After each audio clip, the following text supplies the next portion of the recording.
Selamat malam, Bapak Ibu Saudara-saudari yang dikasihi Tuhan Yesus. Shalom, salve.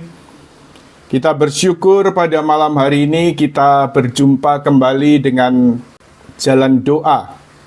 Jadi kita juga mau menaikkan syukur pada Tuhan karena secara khusus pada hari ini 15 Maret, jadi channel Rohani Katolik Jalan Doa merayakan ulang tahun yang kelima. Jadi suatu perjalanan yang sudah berlangsung hingga 5 tahun ini.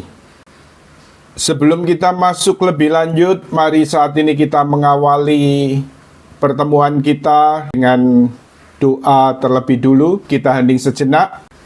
Dalam nama Bapa dan Putra dan Roh Kudus. Amin. Bapa Surgawi, kami mengucap syukur dan terima kasih untuk undangan-Mu kepada setiap kami anak-anak-Mu untuk hadir pada malam hari ini. Kami hadir secara bersama Tuhan di dalam acara live Jalan Doa pada malam hari ini. Utuslah Roh Kudus-Mu untuk bekerja di dalam channel Rohani Jalan Doa ini, di mana kami juga bersama seluruh gereja sedang menghayati dan memasuki masa-masa Prapaskah sebagai persiapan kami untuk boleh bersama masuk dan menyelami kedalaman misteri Paskah, yaitu mulai dengan sengsara, salib, dan kebangkitan Putra-Mu Tuhan Yesus Kristus. Utuslah Roh Kudus-Mu juga untuk mempersiapkan batin kami, dan juga kami mohon Tuhan yang bekerja, kami mohon Tuhan yang hadir. Engkau sendiri juga Tuhan Yesus telah bersabda, di mana 2 atau 3 orang berkumpul dalam nama-Mu, maka Engkau hadir juga di antara kami. Juga pada kesempatan malam hari ini, secara daring Tuhan, secara live streaming ini, Engkau juga tahu bahwa setiap kami yang punya kerinduan juga untuk berkumpul dalam live TikTok Jalan Doa ini. Kami mohon Tuhan hadirlah dengan kuasa Roh Kudus-Mu Tuhan Yesus. Dan kami juga mengucap syukur bila pada hari ini, tepatnya 15 Maret ini, kami bersyukur berterima kasih untuk ulang tahun yang ke-5 tahun dari channel Rohani Katolik Jalan Doa ini. Biarlah Engkau sendiri Tuhan yang telah menaburkan benih, dan kemudian Engkau sendiri yang telah mengerjakan hingga channel Rohani ini boleh berjalan sampai 5 tahun ini. Kami mohon Tuhan yang terus bekerja, kami mohon Tuhan yang terus pakai seturut rencana kehendak-Mu. Biarlah kami persembahkan malam ini Tuhan. Biarlah Engkau sendiri yang hadir dengan kuasa Roh Kudus-Mu untuk bekerja seturut kehendak-Mu. Kami persembahkan semua ini untuk kemuliaan-Mu. Demi Kristus Tuhan dan pengantara kami. Amin. Dalam nama Bapa dan Putra dan Roh Kudus. Amin. Bapak Ibu Saudara-saudari yang dikasihi Tuhan Yesus, selamat malam. Sekali lagi shalom. Sekali lagi ya, Tuhan memberkati kita semua yang boleh hadir pada kesempatan malam ini. Kita bersyukur bersama karena pada hari ini, ya tepat 15 Maret, kita boleh merayakan 5 tahun perjalanan channel Rohani Katolik Jalan Doa ini. Tidak lengkap rasanya kalau kemudian ulang tahun itu tanpa kue ulang tahun. Mengapa ya? Selalu ada kue ulang tahun, karena itu tadi dari perjalanan ketika pulang kerja, kemudian ya saya mampir sebentar untuk membeli kue ulang tahun ini ya. Ya sedikit perayaan kecil-kecilan. Jadi dari kue kecil dengan tulisan Happy Birthday Jalan Doa ini. Terima kasih Tuhan untuk ulang tahun yang kelima dari channel Rohani Katolik Jalan Doa ini. Terima kasih Engkau telah menyertai perjalanannya sampai saat ini. Engkau yang membimbing, Engkau yang mendorong. Dan secara khusus bila melalui channel Rohani ini, kami juga banyak berbicara tentang hal-hal yang berkaitan dengan doa, baik doa-doa dalam doa hidup rohani pribadi ataupun doa-doa dalam pelayanan. Kami serahkan perjalanan channel rohani jalan doa ini kepadamu Tuhan. Engkau yang telah memulai segala sesuatu. Kami mohon Tuhan yang mengerjakan segala sesuatu yang terbaik menurut kehendak-Mu boleh terjadi. Terima kasih Tuhan. Utus Roh Kudus-Mu untuk hadir bersama kami. Terima kasih Tuhan. Happy birthday, happy birthday, happy birthday to you. Selamat ulang tahun channel Rohani Jalan Doa. Tuhan memberkati kita semua. Baik, Anda semua yang hadir di sini, biasanya sebelum tiup lilin, kita kemudian ada kebiasaan make a wish ya. Ya, kita berikan segala harapan-harapan kita pada Tuhan, juga secara khusus untuk channel Rohani Jalan Doa ini. Kita tiup lilinnya, Tuhan memberkati kita semua. Baik, Bapak Ibu, saudara-saudari yang terkasih dalam Kristus, 5 tahun perjalanan channel Rohani Jalan Doa. Ya, tepatnya mulai pada masa pandemi, yaitu 15 Maret 2020. Ya, ada satu inspirasi, satu dorongan, ya lewat suatu proses pengujian, tapi juga ya atas juga dukungan keluarga juga ya dalam hal ini. Kemudian kita mulai melayani dalam sosial media. Yang pertama-tama memang dari YouTube, yaitu dalam channel YouTube Jalan Doa. Dimulai mungkin hal yang sifatnya sederhana ya, karena memang pada satu kesempatan, itu tepatnya saya ingat 13 Februari, jadi belum masuk masa COVID, saya masih ya sempat melayani satu kelompok. Dalam hal ini memang sifat kelompok ini lebih bersifat ekumene, tetapi minta untuk seminar doa untuk kesembuhan.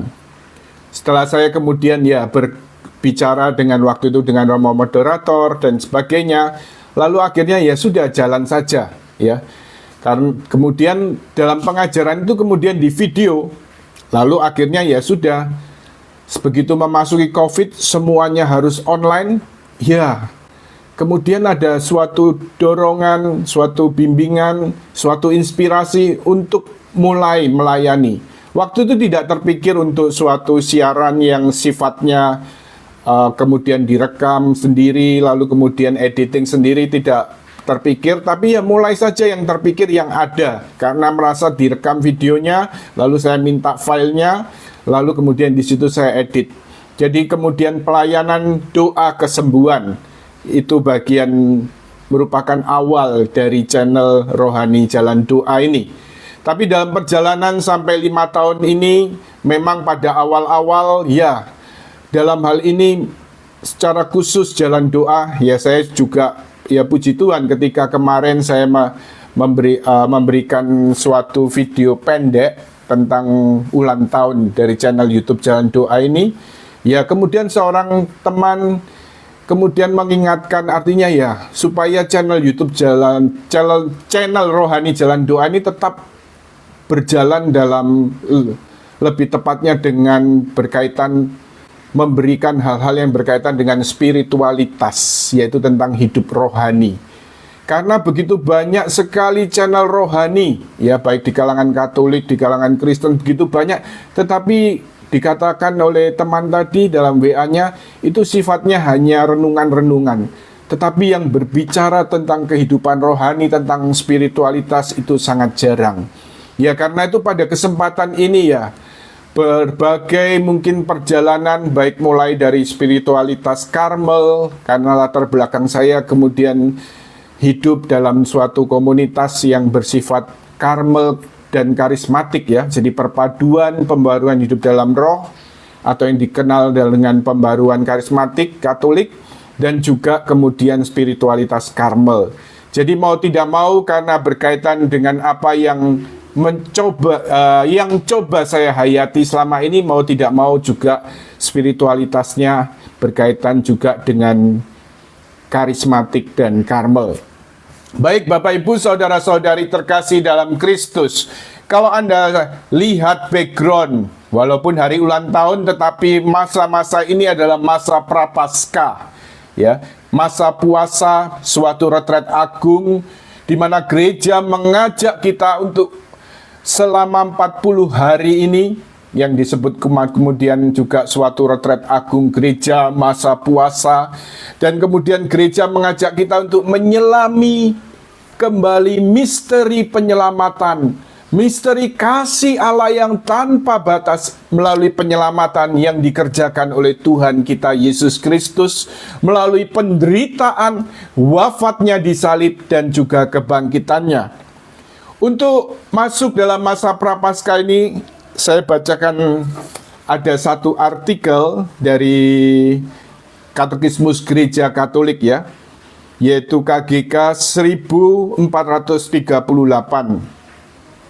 Jadi dikatakan di sini dalam pengajaran gereja ini, masa dan hari pertobatan dalam tahun gereja, masa puasa atau kemudian tiap hari Jumat sebagai kenangan akan wafat Tuhan kita Yesus Kristus, adalah waktu pembinaan hidup pertobatan gereja.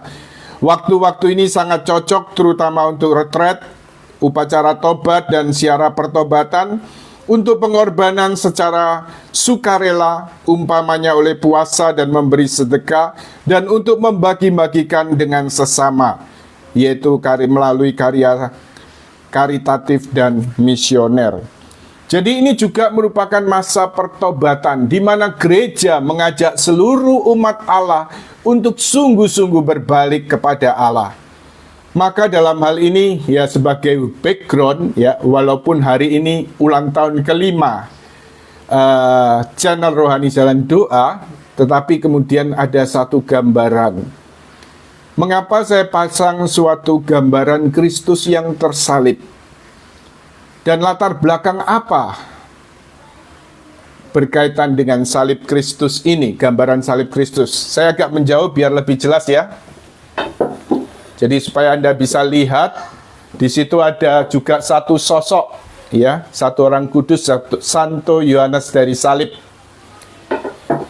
Jadi lukisan ini dilukis merupakan sketsa dari Santo Yohanes salib, karena suatu ketika rupanya beliau mengalami suatu pengalaman rohani, suatu penglihatan Yesus yang tersalib.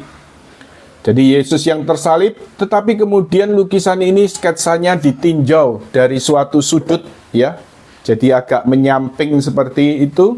Dan rupanya ini kemudian memberikan inspirasi pada seorang pelukis terkenal. Lalu kemudian akhirnya dia melukis gambaran Yesus yang tersalib dengan, ya, lukisan seperti ini, tetapi dengan kreasinya dan perenungannya sendiri. Baik, tetapi memang mengapa saya mengangkat lukisan Santo Yohanes salib ini, sketsa yang dibuat Santo Yohanes salib dari penglihatan yang dia alami? Rupanya ada satu kejadian akhir-akhir ini, ya. Jadi karena kami juga mendapat tugas untuk mendampingi suatu kelas spiritualitas dalam satu kelompok kategorial. Nah, kemudian karena tugas untuk mendampingi ini, kita juga karena jalan kelas ini secara online, lalu selama satu semester ini, ya, kurang lebih, ya, sampai berakhir nanti bulan November, ya. Nah, tapi kemudian kami juga harus memilih background, apa yang kemudian background untuk para murid, para pengajar, dan semuanya itu. Pada awalnya, ya, dari petugas ada yang men-sharingkan. Jadi kelas ini adalah kelas karakter building dari kemudian SEP Santo Yohanes Penginjil BPK Keuskupan Surabaya, ya, di mana kita juga, ya, puji Tuhan karena rahmat Tuhan semata juga diikut sertakan dalam pelayanan pada SEP ini. Baik, jadi sebagai sedikit garis besar saja. Jadi mungkin kalau Anda pernah mengenal tentang sekolah evangelisasi, maka kemudian ini juga merupakan bentuk sekolah evangelisasi. Tetapi tidak hanya sebatas evangelisasi, tetapi bahkan juga berkaitan juga dengan ajaran gereja Katolik dan juga spiritualitas tentang kehidupan rohani, sehingga kemudian di SEP Santo Yohanes Penginjil Surabaya ini sampai kemudian ada 6 kelas. Ini sebagai pengenalan saja. Tetapi dalam persiapan untuk kelas spiritualitas ini, yang menarik perhatian seperti ini ya. Artinya ada satu pengalaman yang saya alami sampai akhirnya gambaran ini begitu, apa yang menjadi sketsa Santo Yohanes Salib itu begitu mengesan bagi saya. Jadi kemudian kita ada kemudian dari tim yang membuat rancangan begitu, ya kurang lebih 3, kemudian kita mau pilih-pilih. Tapi ketika mulai memilih, kemudian saya tiba-tiba, saya pikir ya sudah, pilih salah satu saja semua, biar voting. Tapi ketika mulai memilih, pada awalnya ya saya terima begitu saja ya, tanpa banyak pikiran apa-apa. Tapi tiba-tiba saya sadar, salib-salib di gambar-gambar ini tanpa korpus. Tidak ada korpusnya. Korpus ini yaitu sosok Tuhan Yesus yang tersalib. Lalu kemudian saya lihat begitu banyak bling-bling ya, jadi begitu banyak mutiara-mutiara di sekitar salib itu. Jadi pokoknya gambarannya begitu, ya banyak sekali perhiasan-perhiasannya di salib itu. Nah tiba-tiba saya kemudian teringat pada sketsa Santo Yohanes tentang salib ini. Kemudian saya cari search di Google dan akhirnya ketemu dengan segala latar belakang dan ceritanya di balik salib ini. Tetapi kemudian akhirnya suatu perenungan masuk di sini. Satu perenungan dari kejadian sederhana ini soal pemilihan background ya. Satu perenungan bahwa seringkali ya kita sebagai orang-orang Kristiani menempatkan salib ya kadang-kadang sebagai perhiasan ya, sebagai perhiasan atau ya hiasan dan sebagainya ya.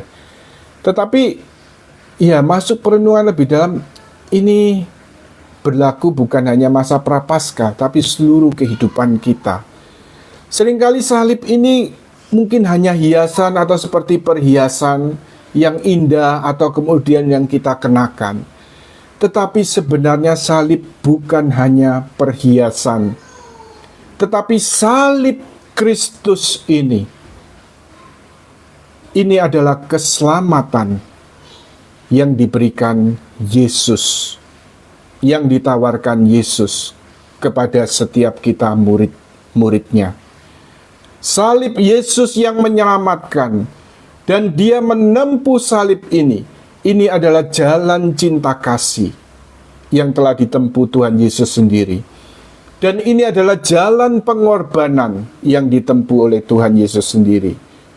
Karena itu Tuhan Yesus mengajak setiap muridnya untuk meneladani dia, untuk belajar dari dia.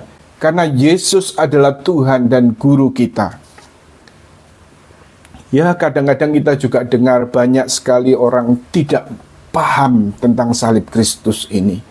Banyak orang kadang-kadang melecehkan atau mungkin menistakan dengan, ya bahkan sempat viral juga ya, berkaitan dengan salib Kristus ini. Tetapi karena apa? Dunia tidak paham akan jalan yang ditempuh oleh Allah untuk menyelamatkan seluruh umat manusia. Istilahnya apa ya? Pikirannya tidak nyampe, nggak sampai. Karena rencana Allah itu melampaui pikiran manusia. Yesus melalui jalan penderitaan, wafatnya di salib, dan juga kebangkitannya yang mulia. Dengan jalan inilah Putra Allah sekaligus Putra manusia, yaitu Tuhan kita Yesus Kristus, mau menyelamatkan seluruh umat manusia, mau menyelamatkan seluruh dunia. Satu gambaran yang indah dalam perjanjian lama sebenarnya diungkapkan ya, Bagaimana kita belajar dari perjanjian lama, bagaimana Abraham, ya Bapak Abraham karena ketaatannya mengikuti perintah Allah.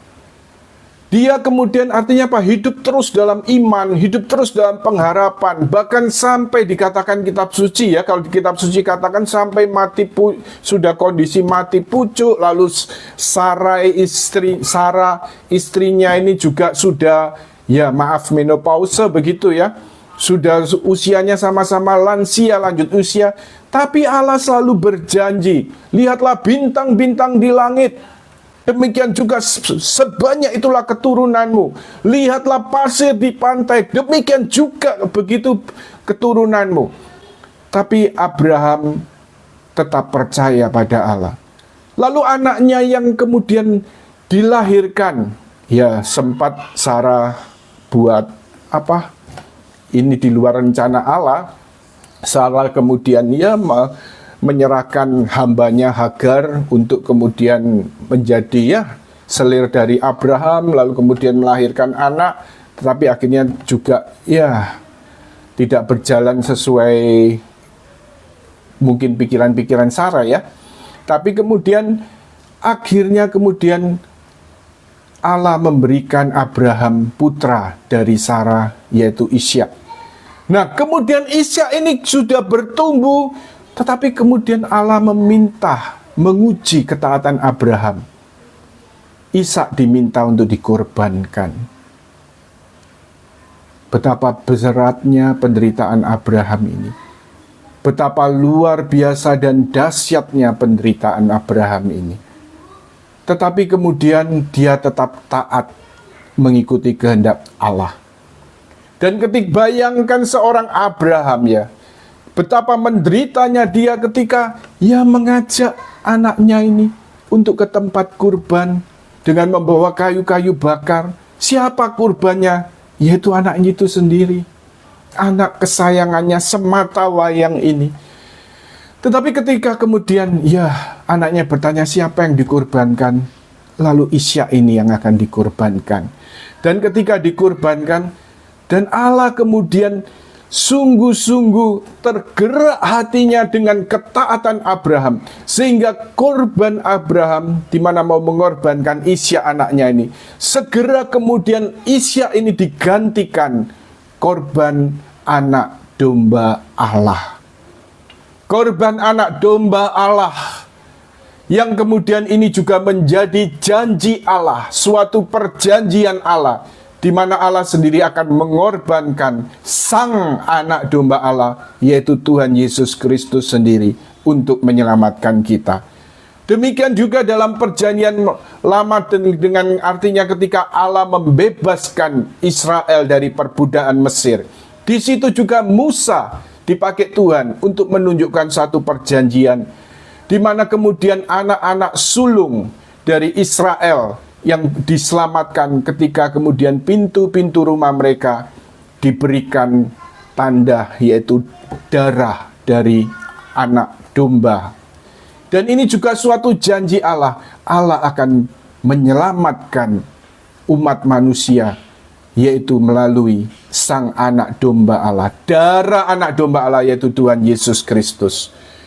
Salib, mari kita kembali merenungkan, salib bukan perhiasan, tetapi kita murid-murid Kristus diminta mengikuti Yesus yang tersalib. Sesudah Dia menyelamatkan kita, Dia memanggil kita menjadi murid-muridnya, menjadikan kita anak-anak Allah. Karena penebusannya disalib, karena kebangkitannya, Dia juga mengundang setiap kita untuk memikul salib bersama Dia, untuk menyangkal diri bersama Dia. Baik, untuk perenungan pada malam hari ini, mari kita buka teks kitab suci dari Injil Lukas bab 9 ayat 22 sampai 26. Jadi karena saat ini juga berkaitan dengan masa Prapaskah. Kita baca dari Injil Lukas bab 9 ayat 22 sampai 26.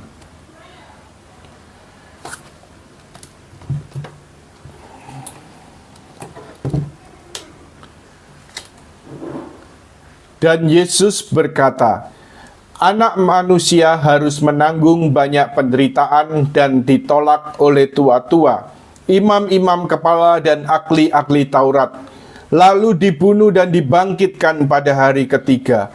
Katanya kepada mereka semua, setiap orang yang mau mengikuti aku, ia harus menyangkal dirinya, memikul salibnya setiap hari dan mengikut aku. Karena barang siapa mau menyelamatkan nyawanya, ia akan kehilangan nyawanya. Tetapi barang siapa kehilangan nyawanya karena aku, ia akan menyelamatkannya. Apa gunanya seorang memperoleh seluruh dunia, tetapi ia membinasakan atau merugikan dirinya sendiri?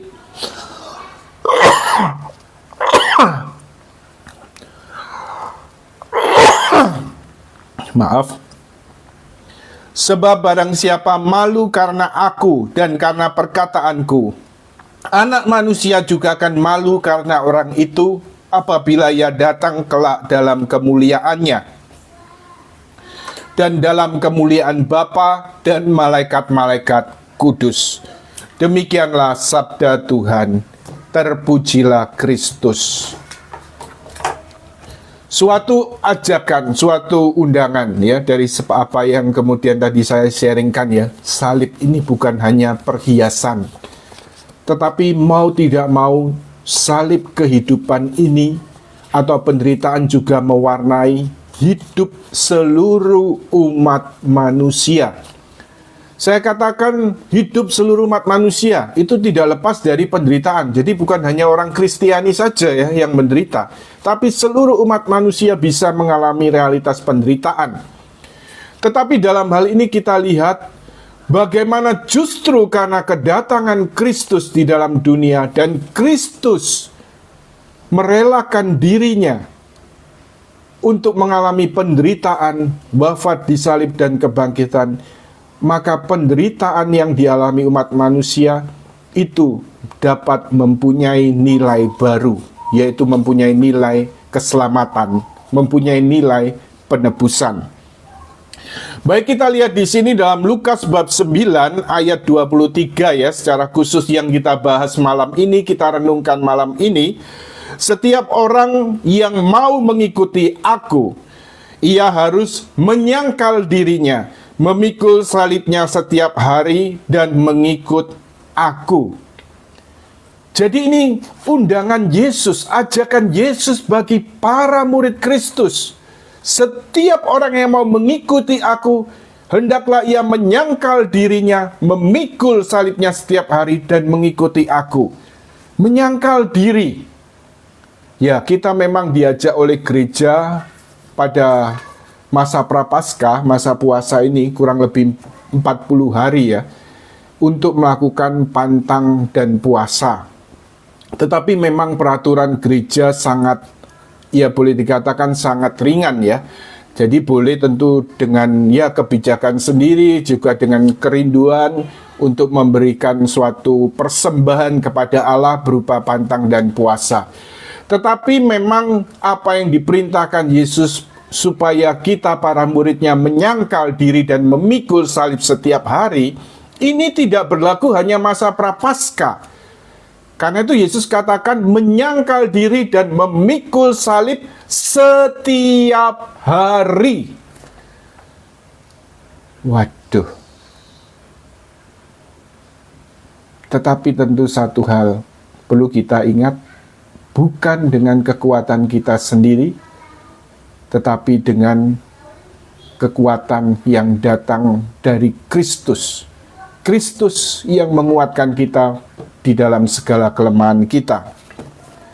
Ya, jadi dalam hal ini, menyangkal diri, kita lihat ya, kata menyangkal diri. Menyangkal diri, kalau kita mau lihat dari kitab suci, kata menyangkal ini kemudian juga serupa dengan kata menyangkal ketika Yesus ditangkap, Petrus kemudian menyangkal Yesus sampai 3 kali. Jadi di situ dikatakan Petrus menyangkal Yesus sampai 3 kali. Dalam arti Petrus, kata menyangkal ini artinya apa? Tidak mengenal Yesus. Jadi dalam hal ini karena menyangkal, Petrus ini tidak mengenal Yesus. Kata-kata menyangkal ini. Jadi menyangkal artinya tidak mengenal. Ya, tidak mengenal di sini. Nah, kata yang sama dipakai untuk istilah menyangkal diri ini. Menyangkal diri artinya tidak mengenal diri. Berkata tidak terhadap diri kita dan juga keinginan-keinginan kita. Mengapa kita perlu menyangkal diri? Kita lihat bahwa suatu realitas perjuangan rohani yang akan terus kita hadapi sebagai murid-murid Kristus, yaitu perjuangan menghadapi dunia, daging, dan setan. Tetapi seperti juga dikatakan bapak-bapak gereja, musuh terberat ini bukan dunia, bukan setan, tetapi musuh yang terberat adalah daging, egoisme manusia, segala kecenderungan dalam diri manusia yang kemudian terikat oleh dosa, sebagai akibat dosa. Jadi manusia selalu condong terus untuk jatuh ke dalam dosa, yaitu kemudian yang kita kenal juga dalam diri kita manusia, ada yang dalam istilah Latin disebut concupiscencia, dapur dosa, yaitu segala kecenderungan pada dosa. Jadi ini merupakan akibat dosa asal, yang artinya apa? Dibiarkan, walaupun kita dibaptis, kita diampuni dari segala dosa, kita diberikan hidup baru sebagai anak-anak Allah. Tetapi walaupun kita dibaptis, kita masih bisa jatuh bangun dalam dosa, jatuh bangun dalam perjuangan rohani. Sehingga seorang pelayan Rasul Agung seperti Santo Paulus dalam 1 Korintus bab 9 mengatakan, aku ini seperti atlet dalam pertandingan, suatu gelanggang pertandingan harus terus berlari. Aku harus melatih diriku seperti petinju atau seperti atlet, agar aku tidak berlari sembarangan atau bertinju sembarangan. Aku melatih tubuhku sedemikian rupanya, supaya artinya apa? Sesudah aku mewartakan Injil, jangan sampai aku sendiri terbuang. Bayangkan, seorang Rasul Agung, Rasul bagi bangsa-bangsa lain seperti Santo Paulus ini bahkan bisa mengatakan seperti itu. Dia menjumpai realitas perjuangan rohani, tetapi dia melatih tubuhnya, yaitu dengan penyangkalan diri, supaya artinya apa? Sesudah melayani Tuhan, sesudah mewartakan Injil, jangan sampai kemudian terbuang. Ini dikatakan Santo Paulus, Anda bisa cek sendiri dalam 1 Korintus bab 9. Nah, penyangkalan diri ini artinya apa? Seperti tadi, Petrus menyangkal Yesus. Petrus tidak mengenal Yesus sampai 3 kali dalam kisah ketika Yesus ditangkap. Nah, dalam arti yang sama, penyangkalan diri artinya tidak mengenal diri. Berkata tidak terhadap kecenderungan-kecenderungan yang jahat, kecenderungan-kecenderungan dosa yang ada dalam diri kita. Dan kita perlu tahu, ada 2 sifat utama dari daging. Dari segala egoisme manusia ini, ada 2 sifat utama. Yang pertama, sifat manusia, daging manusia Jadi daging ini maksudnya segala yang ada dalam diri kita, segala nilai-nilai yang akibat dosa, kita terikat oleh dosa dengan segala akibatnya. Yang pertama, segala kecenderungan daging dalam diri manusia selalu artinya apa? Mengarahkan manusia pada pemuasan. Selalu mengarahkan manusia pada dirinya sendiri. Jadi semuanya adalah berpusat pada diri manusia. Dan artinya apa? Untuk selalu mencari kesenangan, mencari kepuasan. tidak pernah hentinya. Semakin dituruti, semakin habis-habisan. Ini gambaran seperti orang minum air laut, air garam ya. Semakin diminum, semakin haus. Demikian juga kalau orang memuaskan hawa nafsunya, memuaskan dan terus jatuh ke dalam dosa, itu seolah tanpa berhenti. Akan terus mencari kurang terus. Hanya rahmat dan kerahiman Tuhan yang bisa menolong untuk sungguh-sungguh bertobat. Lalu sifat yang kedua dari daging ini, takut menderita. Dan ini merupakan penghalang kekudusan. Jadi artinya apa? Tidak menyukai secara manusiawi, semua manusia tidak suka menderita. Tidak ada yang suka ya. Dan itu wajar, normal. Ya. Bahkan Yesus sendiri di Taman Getsemani ketika menghadapi salib, Yesus juga mengalami ketakutan sampai berpeluh darah seperti yang dinyatakan dalam Injil. Ya. Jadi kita lihat di sini ya. Jadi karena itu segala kecenderungan daging yang mengarahkan untuk memuaskan, untuk selalu mencari kepuasan, kesenangan, ini berbahaya untuk keselamatan.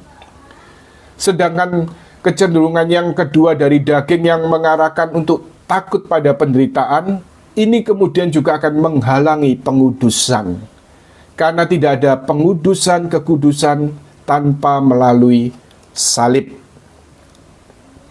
Ya, jadi kalau kita berbicara tentang kekudusan, ternyata kemudian ya gereja mengajarkan dalam Katekismus 2015, jalan menuju kesempurnaan melewati salib.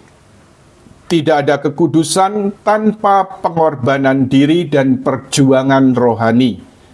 Kemajuan rohani menuntut askese dan penyangkalan diri yang tahap demi tahap menghantar kita untuk hidup dalam damai dan dalam kegembiraan sabda bahagia. Jadi seperti apa yang dinyatakan gereja ini, jadi salib ini bukan hanya perhiasan. Penyangkalan diri dan memikul salib setiap hari, ini adalah ajakan Kristus untuk setiap murid Kristus. Memang secara manusiawi mungkin tidak menyenangkan ya.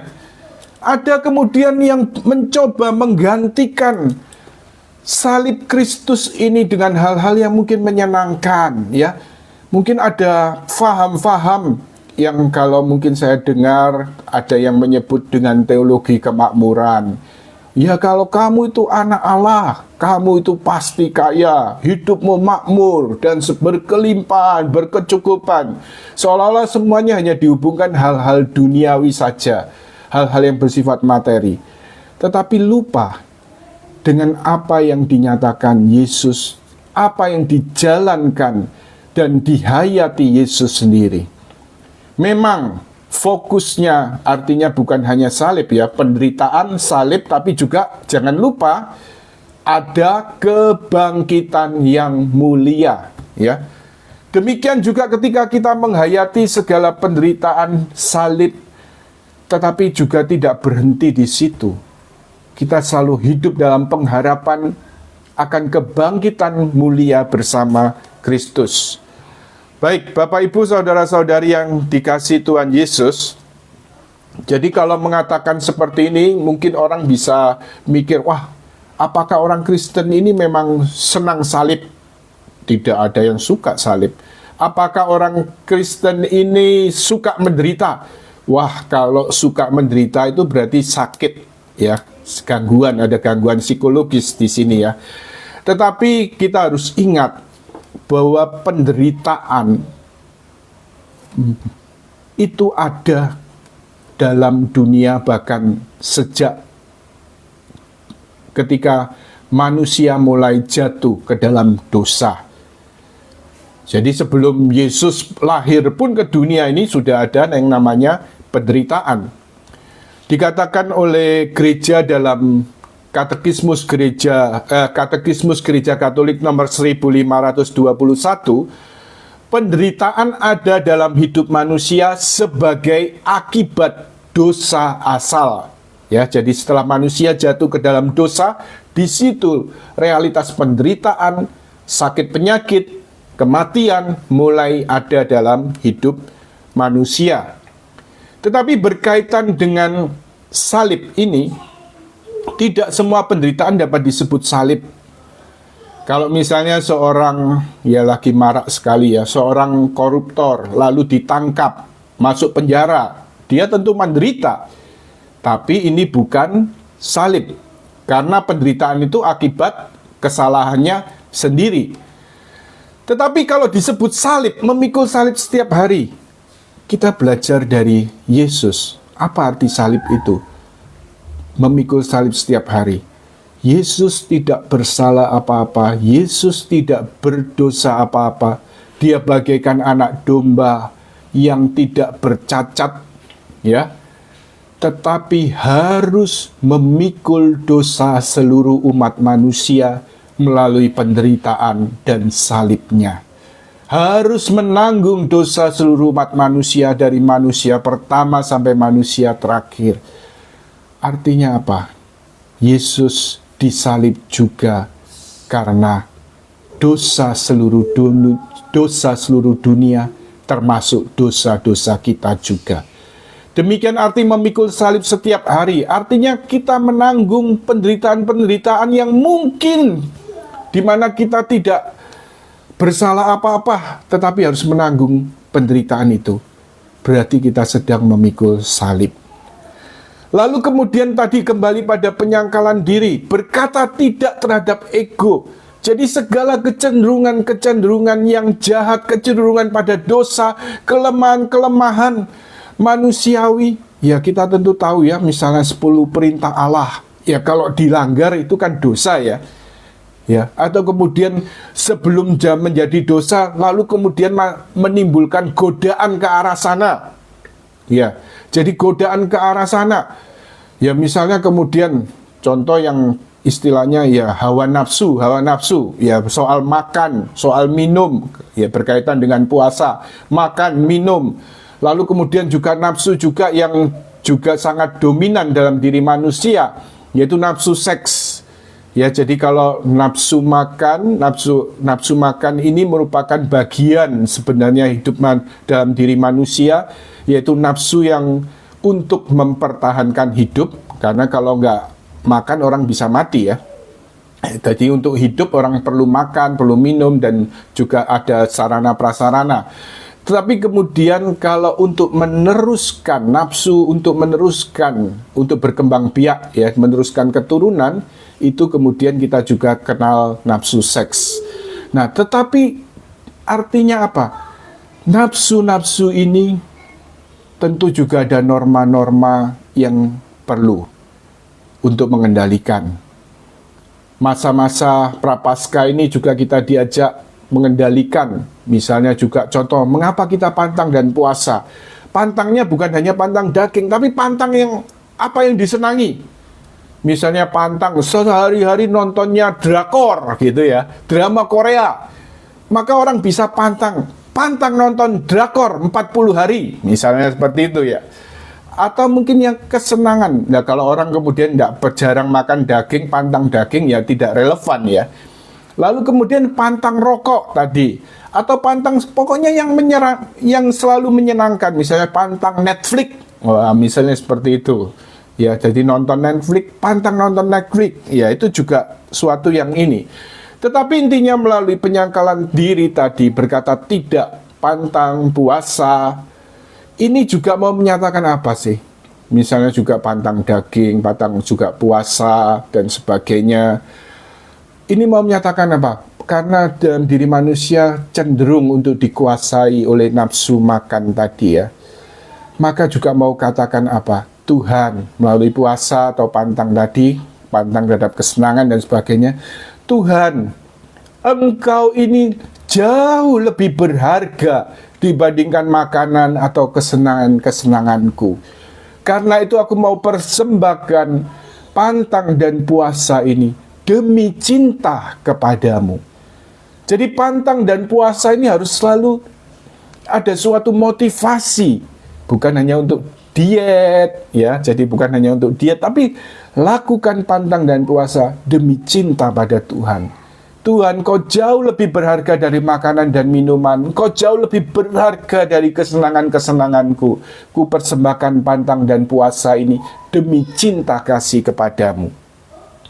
Lalu kembali pada penderitaan dan memikul salib, ya.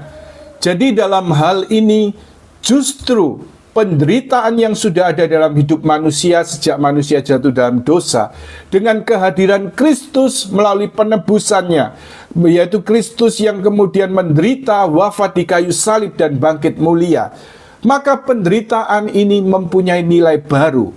Tuhan Yesus memberikan nilai yang baru untuk penderitaan. Dikatakan dalam ajaran gereja, Katekismus Gereja Katolik 1521, sengsara sebagai akibat dosa asal mendapat satu arti baru. Ia menjadi keikutsertaan dalam karya keselamatan Yesus. Jadi artinya apa? Kalau menderita, kalau memikul salib, kita tidak pernah sendirian. Ada Yesus Tuhan kita yang telah melalui jalan penderitaan dan salib ini. Bahkan yang dipikul adalah dosa seluruh dunia, termasuk tentu dosa-dosa kita. Karena itu kita harus bertobat terus-menerus.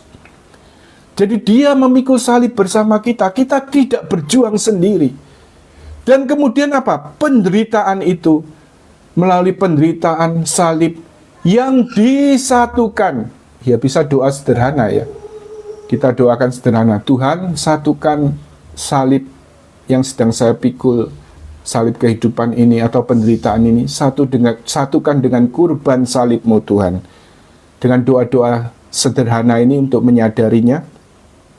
Ketika disatukan dengan salib Kristus, maka penderitaan atau salib kehidupan yang sedang kita pikul, kita tanggung ini mempunyai nilai baru, yaitu apa? Kita diikut sertakan dalam karya keselamatan Yesus. Dalam karya keselamatan Yesus. Ini luar biasa saudara-saudari. Kalau menderita, daripada menderita konyol, daripada stres, daripada kemudian terpuruk akibat penderitaan dan memikul salib, memang tidak mudah. Ini satu proses ya. Hanya dalam hal ini suatu proses tapi suatu pilihan juga. Seperti satu keping mata uang. Ketika menghadapi realitas penderitaan dan salib kehidupan ini, satu keping mata uang, mungkin Anda ketika kita hanya mengandalkan diri untuk memikul, mencoba menanggung semuanya, kita bisa stres, kita bisa terpuruk, bahkan putus asa. Tetapi kemudian satu keping yang lain, ketika penderitaan dan salib kehidupan ini disatukan dengan salib Kristus, kita tidak berjuang sendiri, kita memikulnya bersama Yesus. Dan juga mempunyai nilai baru, kita diikut sertakan untuk menebus dan menyelamatkan jiwa-jiwa bersama Yesus melalui kurban-kurban yang kita persembahkan.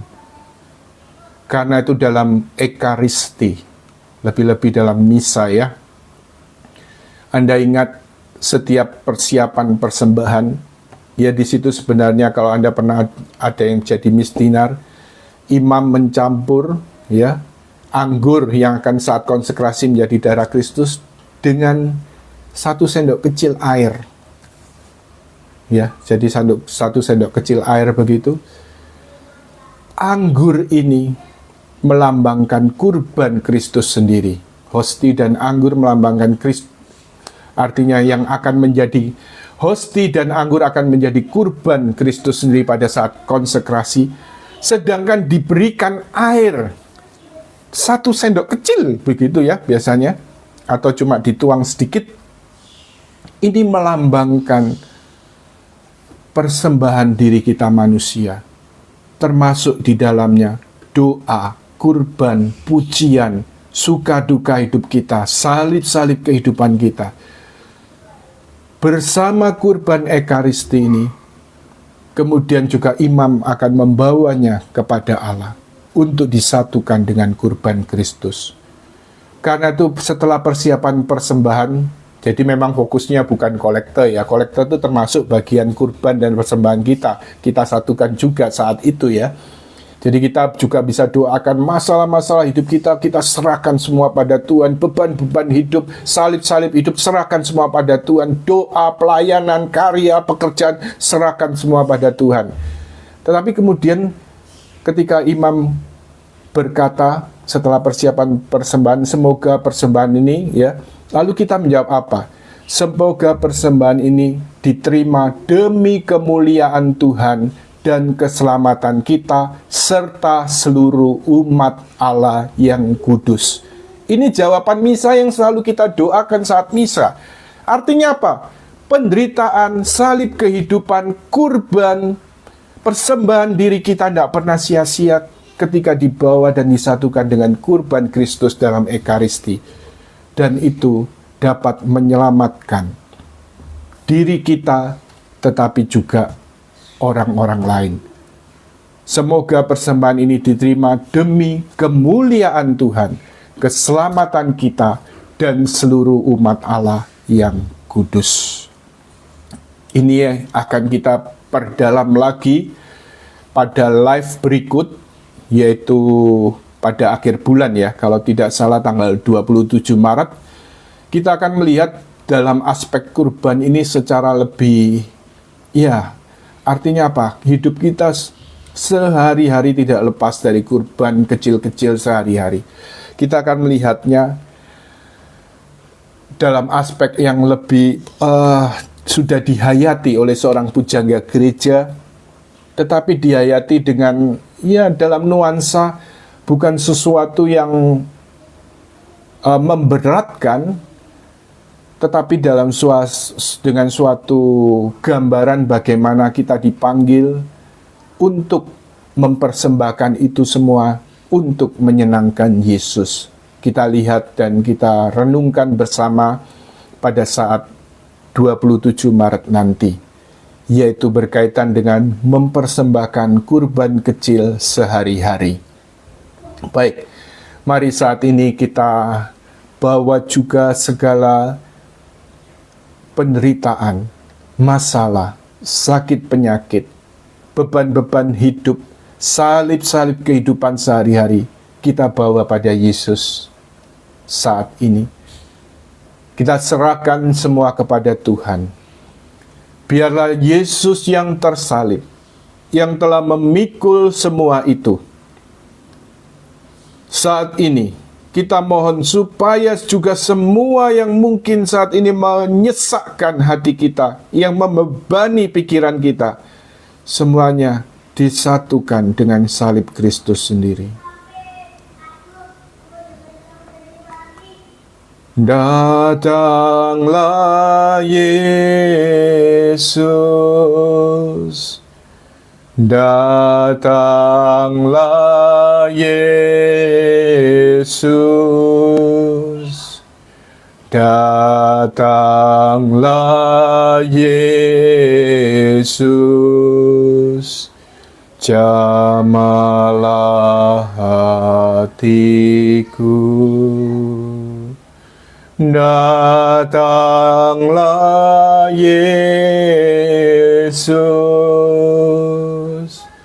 datanglah Yesus, datanglah Yesus, jamalah hatiku. Terima kasih Tuhan Yesus, hanya karena kebaikan kerahiman-Mu yang tanpa batas, Engkau mau mengorbankan diri-Mu untuk keselamatan kami. Terima kasih untuk salib-Mu yang menyelamatkan kami. Terima kasih untuk salib-Mu yang membawa kehidupan baru bagi kami. Dan saat ini Tuhan, Engkau mengajak kami murid-murid-Mu untuk menyangkal diri dan memikul salib setiap hari dan mengikuti Engkau. Saat ini kami juga mau membawa segala kecenderungan-kecenderungan dalam diri kami yang seringkali mengarahkan kami pada dosa, segala ikatan-ikatan dosa atau nilai-nilai dunia yang seringkali membentuk segala kepribadian kami. Kami juga bawa segala masalah-masalah kehidupan kami, beban-beban hidup kami, salib-salib hidup kami, penderitaan-penderitaan kami, sakit penyakit kami bawa kepadamu. Saat ini kami mohon Tuhan, satukan semua ini dengan kurban salib-Mu. Salib-Mu yang menyelamatkan, salib-Mu yang membebaskan. Satukan semuanya Tuhan. Biarlah kuasa Roh Kudus-Mu bekerja saat ini. Shalayarana masyikara layarana masyikiarana mayaras. Iyaralaya masyikiara layarana mayaras. Jamah setiap kami dengan kuasa Roh Kudus-Mu Tuhan. Juga ketika kami merasa tidak berdaya, atau ketika kami merasa sendiri dan sepi, ketika kami sungguh-sungguh merasa terpuruk oleh beban hidup, oleh penderitaan, oleh salib kehidupan, saat ini Tuhan bersegeralah menolong. Nyatakan kuasa Roh Kudus-Mu, nyatakan kuasa kebangkitan-Mu untuk menolong kami. Jamah Tuhan, jamah saat ini. Beri kami juga kekuatan baru yang datang dari Roh Kudus-Mu sendiri, Roh penolong dan penghibur Tuhan, untuk memberi kami kekuatan, juga untuk memikul penderitaan dan salib kehidupan ini bersama-sama Engkau. Dan Engkau memberikan nilai baru, yaitu nilai pengudusan, untuk Kau ikut sertakan kami dalam karya keselamatan-Mu. Terima kasih Tuhan Yesus. Angkat segala beban-beban saudara-saudari kami yang saat ini tidak berdaya, yang saat ini putus asa, yang saat ini terpuruk. Beri pengharapan yang baru Tuhan. Bukakan jalan penyelesaian, jalan keluar yang terbaik. Karena kami tahu bahwa penderitaan dan salib ini pasti dalam pengharapan akan berakhir pada kebangkitan bersama Engkau. Saat ini tolong Tuhan, jamah anak-anak-Mu ini dengan kuasa-Mu. Terima kasih Tuhan Yesus. Terima kasih, kami bersyukur dan memuji Engkau. Kami memuliakan Engkau. Terima kasih. Terima kasih Tuhan. Berdoalah secara pribadi saat ini. Biarlah setiap beban-beban, penderitaan dan salib kehidupan-Mu, satukan semua dengan salib Kristus. Engkau tidak berjuang sendiri, tetapi Kristus memikul salib bersama engkau. Dan ketika kau satukan dengan salib Kristus, akan memberikan nilai yang baru, di mana Kristus mengikut sertakan kau dalam karya keselamatannya. Terima kasih Yesus. Terima kasih. Kami bersyukur dan memuji Engkau. Kami memuliakan Engkau. Terima kasih Tuhan. Berikan kami cara pandang yang baru, yaitu untuk memandang segala sesuatu dalam terang iman. Dan kami percaya segala peristiwa tidak terlepas dari penyelenggaraanmu. Seperti yang kau firmankan, Allah turut bekerja dalam segala sesuatu untuk mendatangkan kebaikan bagi orang-orang yang mengasihi Dia. Kemuliaan kepada Bapa dan Putra dan Roh Kudus, seperti pada permulaan, sekarang, selalu, dan sepanjang segala abad. Amin. Dalam nama Bapa dan Putra dan Roh Kudus. Amin. Selamat malam, Tuhan memberkati. Baik, sekarang gilirannya ini ya. Ini anak-anak saya, anak-anak kami sudah menanti ini untuk di-share ke mereka. Ya, oke, potong kuenya. Tuhan memberkati.